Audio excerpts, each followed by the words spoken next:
une expérience personnelle. Hein. Je vais dire, j'ai été inspiré par ma propre expérience aux États-Unis. Ça fait 15 ans bientôt que je suis aux États-Unis. Je vois mes erreurs, les erreurs que j'ai commises, les conseils que je n'ai pas reçus, qui ont retardé certaines activités que j'aurais dû mener, la position que j'aurais pu occuper des années auparavant. Et je me suis dit, mais écoute, je ne vais pas rester dans cette erreur-là. Il faut que nous créions donc cette organisation pour essayer d'aider un peu nos frères et sœurs africains qui viennent ici. En fait, notre objectif, c'est d'apporter de l'expérience et des formations à nos frères et sœurs qui arrivent. Nous avons donc ma chargée de développement, on va de donner les détails, l'objectif, mais en gros, l'organisation a été créée depuis juin 2015. Aujourd'hui, c'était notre première activité qui était donner des fournitures scolaires à certains de nos frères, de nos fils, de nos enfants qui sont ici. Et notre projet futur, c'est de grandir plus et d'apporter beaucoup plus, non seulement aux élèves, mais aussi à nos sœurs, nos étudiants qui sont là, nos frères qui sont là, qui manquent souvent d'informations. C'est un peu ça. Donc nous avons un projet, par exemple, au mois de décembre déjà, au mois de novembre, nous avons déjà passé à Thanksgiving, à donner la nourriture à nos frères et sœurs qui sont là, et puis plein d'autres choses aussi, pardon. En dehors de ça, nous planifions un grand gala en 2016, un grand gala qui verra la participation de plusieurs artistes, toujours pour soutenir la fondation. Mais en gros, la fondation a pour objectif de soutenir les Africains qui viennent ici aux États-Unis et aussi, nous projetons aussi, non seulement de soutenir les Africains qui sont ici, mais les Africains en Afrique.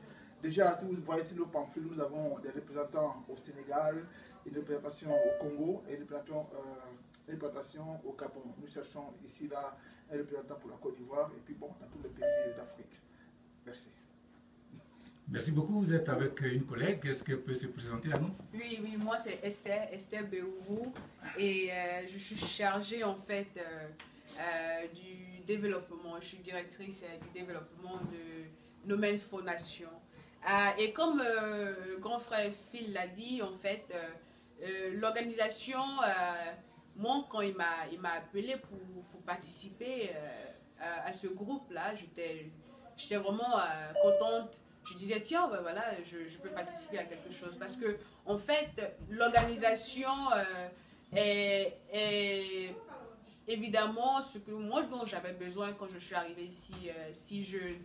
Si j'avais cette base-là fondée qui pouvait m'aider à grandir et puis à pouvoir faire des choix qui sont un peu plus meilleurs pour moi et mon futur, ça allait me faire vraiment plaisir.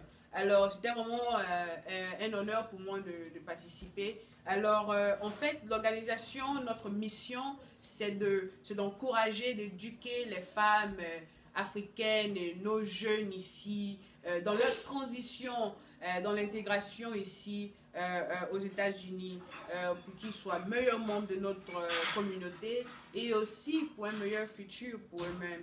Alors, on compte les aider dans leur transition, comme je le disais, et évidemment en leur donnant les ressources nécessaires. Parce que très souvent, c'est bien, on parle de, oui, ouais, pourquoi est-ce que tu n'as pas pu faire ça, pourquoi est-ce que tu pouvais faire ça. Mais en fait, il n'y a pas les ressources. Tout le monde est là pour critiquer, mais en fait, il n'y a personne pour nous donner les ressources. Alors, le but de cette fondation, c'est d'avoir un réseau pour ces ressources-là, en fait.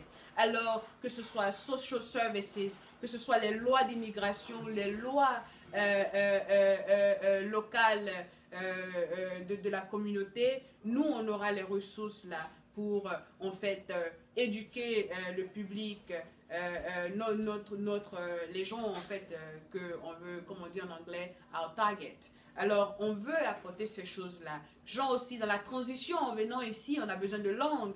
Alors, nous, on va avoir des centres où on pourra évidemment guider ces gens-là pour qu'ils aillent aussi apprendre la langue, comment chercher un travail, comment est-ce qu'aller à l'école, comment se prendre un appartement ou s'acheter une maison.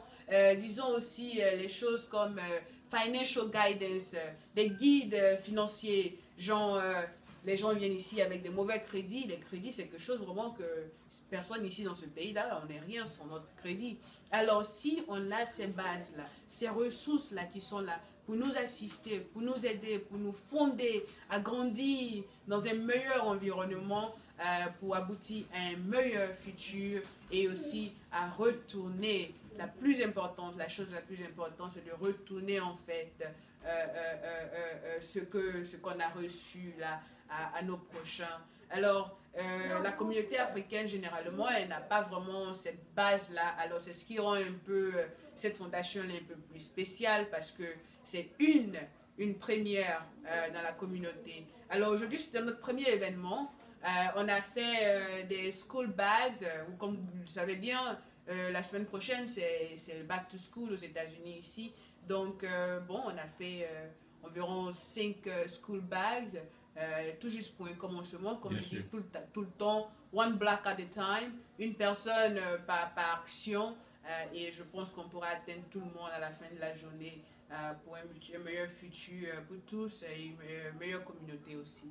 Alors, vraiment, on dit merci à tous ceux qui sont venus et c'est vraiment un plaisir. On attend votre support, tout ce que vous pouvez faire.